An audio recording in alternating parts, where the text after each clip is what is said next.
اور یہ جاتا کدھر ہے؟ بہت غور سے سنو، یہ زندگی میں رہتا کدھر ہے؟ اسی قبر میں، جس کو ہم قبر کہتے ہیں، وہی زمینی گڑھا جہاں اس کو رکھ دیا گیا ہے، وہی اس کی جگہ ہے جی، وہی اس کی جگہ ہے، وہی رہتا ہو۔ بعض لوگ کہتے ہیں ایک برزخی قبر ہے، یہ منہج سلف کے خلاف عقیدہ ہے۔ اس کے بعد ارشاد فرمایا گیا کہ ایک آدمی جہنمیوں کے عمل کرتا رہتا ہے یہاں تک کہ اس کے اور جہنم کے درمیان صرف ایک ہاتھ رہ جاتا ہے کہ وہ آدمی جنتیوں کے عمل کرنے لگتا ہے اور وہ جنت میں داخل ہو جاتا ہے، اور ایک آدمی جنتیوں کے عمل کرتا رہتا ہے یہاں تک کہ اس کے اور جنت کے درمیان بس ایک ہاتھ کا فاصلہ رہ جاتا ہے اور وہ جہنمیوں کے عمل کرنے لگتا ہے یہاں تک کہ جہنم میں داخل ہو جاتا ہے۔ اس حدیث سے ایک بات یہ معلوم ہوئی کہ اللہ تبارک و تعالی ماں کے پیٹ میں، ماں کے رحم کے اندر انسان کو پہلے بناتا ہے، روح بعد میں پھونکی جاتی ہے۔ روح پہلے اللہ نے بنا دی ہے اور یہ روح اس خاص بدن کے اندر بعد میں داخل ہوتی ہے۔ اچھا، روح پہلے بنا دی جاتی ہے، کہاں رہتی ہے وہ اللہ بہتر جانے، لیکن کس شکل میں رہتی ہے وہ بتا دی گئی ہے۔ حدیث اس طرح وعن ابی ہریرہ رضی اللہ تعالی عنہ ان رسول اللہ صلی اللہ علیہ وسلم قال الارواح جنود مجندہ فما تعارف منها ائتلف وما تناکر منها اختلف، رواہ مسلم فی کتاب البر والصلۃ والآداب۔ امام مسلم رحمۃ اللہ علیہ اس حدیث پاک کو ایسے ہی کتاب البر کے اندر لائے، راوی حضرت ابو ہریرہ ہیں۔ حضرت ابو ہریرہ فرماتے ہیں کہ نبی اکرم صلی اللہ علیہ وسلم نے ارشاد فرمایا کہ اللہ تعالی نے تمام روحوں کو بنا رکھا ہے، اور وہ جیسے لشکر ہوتا ہے ایک جگہ جمع رہتے ہیں اور ایک لشکری دوسرے لشکری سے ملتا ہے، ایسے ہی ایک روح دوسری روح سے ملتی ہے۔ عالم ارواح میں ایک عالم ہے جہاں روحوں کو اس طرح رکھا گیا ہے کہ جیسے ایک لشکر پڑاؤ ڈالے ہوئے ہو، ایک فوجی دوسرے فوجی سے ملتا ہے، تو اگر وہاں ایک روح کو دوسری روح سے اگر کوئی محبت ہو گئی تو جسم ملنے کے بعد بھی وہ محبت قائم رہتی ہے، اور اگر وہاں روحوں کے درمیان ایک روح کو کسی روح سے نفرت ہو گئی تو وہ پیدا ہونے کے بعد بھی، روح کے جسم میں آ جانے کے بعد بھی آدمی ہوش و حواس میں رہے اور بڑا ہو جائے، جوان ہو جائے تو وہ نفرت قائم رہتی ہے۔ یہ حدیث بھی بتا رہی ہے کہ اللہ تبارک و تعالیٰ نے بدن کے بنانے سے پہلے روحوں کو پہلے بنا رکھا ہے، اور ان روحوں کے اوپر نمبر لگے ہوئے ہیں، جس نمبر کا بدن ہوگا یہ روح اسی جسم کے اندر بھیج دی جاتی ہے، اور یہ روحیں عالم ارواح کے اندر ہیں جیسے جمع شدہ لشکر ہوں۔ تو یہ بات بھی ثابت ہو گئی کہ روحیں پہلے ہیں اور اجسام بعد میں بنائے جاتے ہیں، عالم ارواح پہلے۔ اور اسی کو اللہ تبارک و تعالی نے موت کہا ہے۔ کس کو؟ جب تک روحیں جسم نہیں پاتی تب تک وہ حالت موت میں ہیں۔ آئیے وہ آیت کریمہ پڑھتے ہیں۔ اللہ تبارک و تعالی نے یہاں دو موتیں اور دو زندگیاں بیان فرمائی ہیں۔ کیسے؟ کیف تکفرون باللہ وکنتم امواتا فاحیاکم ثم یمیتکم ثم یحییکم ثم الیہ ترجعون۔ یہاں چار مرحلے بتائے گئے ہیں۔ ایک تو موت کا، یہ موت کا معاملہ جب تک روحیں صرف ہیں، ابھی انہیں بدن نہیں ملا تو یہ حالت موت کی ہے۔ اچھا، پھر کیف تکفرون باللہ وکنتم امواتا فاحیاکم، پھر اللہ نے تمہیں زندگی دی، یعنی ان روحوں نے اپنا جسم پا لیا ہے، اب یہ زندگی مل گئی ان کو۔ تو جب تک روحوں نے جسم نہیں پایا ہے، صرف روحیں ہیں، تب تک وہ حالت موت میں ہیں، اور جیسے ہی روحوں کو بدن ملا یہ زندگی کی حالت ہے۔ فاحیاکم، پھر اس کے بعد روح کو بدن سے نکال لیا جاتا ہے، ثم یمیتکم، پھر مر جاتا ہے، یہ دوسری موت ہے۔ ثم یحییکم، پھر اللہ تبارک و تعالیٰ اس روح کو بدن کے اندر ڈال دے گا، یہ چوتھا مرحلہ ہے۔ گویا دو موتیں اور دو زندگیاں ہو گئی، اور یہی وجہ ہے کہ اللہ تبارک و تعالیٰ میدان حشر کے اندر جب سوال کرے گا کافروں سے تو وہ یہی کہیں گے، قالوا ربنا امتنا اثنتین واحییتنا اثنتین، اے ہمارے رب، یہ سورہ مومن کی آیت ہے کہ اے ہمارے رب تو نے ہمیں دو زندگیاں دیں اور دو موتیں دیں، فاعترفنا بذنوبنا، ہمیں اپنے گناہوں کا اعتراف ہے، فہل الی خروج من سبیل، تو اب کیا اس سے بچنے کا اور یہاں سے نکلنے کا کوئی راستہ ہے؟ دیکھیں یہی دو موتیں ہیں اور یہی دو زندگیاں ہیں، تو حیات کس کو کہتے ہیں اور موت کس کو کہتے ہیں سمجھ میں آ گیا؟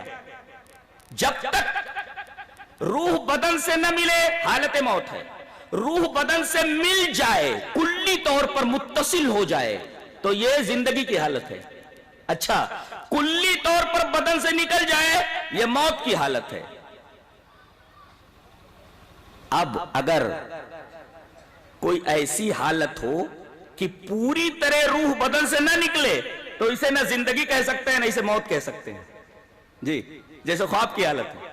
آدمی نہ زندہ رہتا ہے اور نہ مرا ہوا رہتا ہے، یہ بیچ بیچ کی حالت ہے۔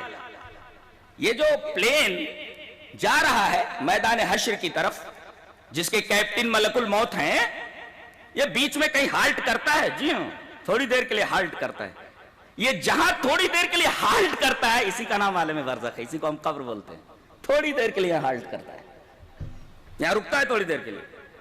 یہ جہاز جو اڑا فرودگاہ دنیا سے حشر کے میدان تک پہنچنے سے پہلے تھوڑی دیر یہاں ہالٹ لیتا ہے۔ ہالٹ لیتا قرآن سے ثابت ہے، جی ہاں قرآن سے ثابت ہے۔ اس ہالٹ کو، اس اسٹاپ کو قرآن میں بتایا گیا ہے، وَمِن وَرَائِهِمْ بَرْزَخٌ إِلَى يَوْمِ يُبْعَثُونَ، ان کے پیچھے برزخ ہے ان کے اٹھائے جانے تک۔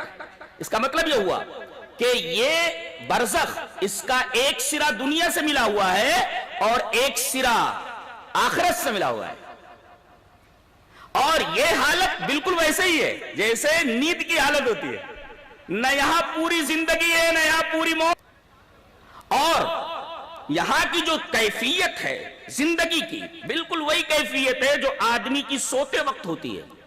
اسی وجہ سے اللہ تبارک و تعالیٰ نے موت کو نیند کو موت کی بہن کہا ہے۔ اور عجیب بات ہے، 3 آدمی ہیں ایک کمرے کے اندر، ایک بیٹھا ہوا ہے، 2 آدمی سو رہے ہیں۔ ایک سوتے میں خواب دیکھ رہا ہے کہ میں اچھے اچھے کھانے کھا رہا ہوں، اور ایک خواب میں دیکھ رہا ہے کہ میرے اوپر مار پڑ رہی ہے، میں پٹ رہا ہوں، اور ایک آدمی جاگ رہا ہے۔ اب بتائیے یہ جو آدمی خواب میں اچھے اچھے کھانے کھا رہا ہے، کیا اس کا احساس اس جاگنے والے آدمی کو ہو سکتا ہے؟ قطعاً نہیں، تو سامنے لیٹا ہوا ہے، لیکن وہ اچھے اچھے کھانے کھا رہا ہے اور اس کا اثر بدن کے اوپر پڑ بھی رہا ہے۔ اس کے چہرے کے ہاؤ بھاؤ سے معلوم ہوتا ہے سوتے ہوئے کہ یہ آدمی نیند میں کچھ اچھی چیزیں دیکھ رہا ہے۔ ایک آدمی یہ پٹ رہا ہے، وہ خواب میں دیکھ رہا ہے لوگ مجھے مار رہے ہیں، یا ہاتھی دوڑا رہا ہے یا سانپ دوڑا رہا ہے، وہ ڈرا ہوا ہے اور اس کے ڈر کے آثار اس کے بدن کے اوپر رہتے ہیں۔ لیکن اس جاگنے والے آدمی کو ان دونوں کی کیفیت سے آگہی نہیں ہوتی، نہ اچھا کھانا جو کھا رہا ہے نیند میں اس کو، وہ آدمی جو پٹ رہا ہے، ان دونوں کو ایک دوسرے کی کیفیت سے آگہی نہیں ہوتی۔ اب کوئی یہ سوال کرے کہ قبر میں عذاب کیسے ہوتا ہے، تو اس کا جواب ہمیں مل گیا کہ لاش تو سامنے رکھی ہوئی ہے لیکن اس کے اوپر عذاب اور ثواب مرتب ہو رہا ہے۔ اگرچہ ہم جو زندہ ہیں محسوس نہیں کر پا رہے ہیں، لیکن یہ دونوں محسوس کر رہے ہیں۔ فرعون کی لاش کیریو کے میوزیم میں رکھی ہوئی ہے، عذاب سے دوچار ہے، وہ لاش ہے لیکن وہ عذاب سے دوچار ہے، اگرچہ ہم اس کی کیفیت کو نہیں سمجھ پا رہے ہیں۔ اس طرح جیسے کہ ہمارے سامنے ایک آدمی سو رہا ہے، ایک دوسرا آدمی بھی سو رہا ہے، سوتے وقت ایک آدمی دیکھتا ہے کہ میں اچھے اچھے کھانے کھا رہا ہوں اور ایک آدمی دیکھ رہا ہے کہ میں پٹ رہا ہوں۔ تو بات سمجھ میں آئی کہ اصلی جو زندگیاں ہیں وہ 2 ہی ہیں، جس میں روح کا کلی طور پر اتصال ہوتا ہے، وہ حقیقی زندگی ہے، اور کلی طور پر اگر بدن سے نکال لی جائے تو وہ حالت موت کی ہے۔ لیکن برزخ کی زندگی نہ موت کی ہے اور نہ زندگی کی ہے، بالکل بین بین کی ایک کیفیت ہوتی ہے جس کا شعور ہمیں نہیں ہے، اور کہہ دیا گیا کہ تم اس کا شعور نہیں کر سکتے۔ اب اتنا ہی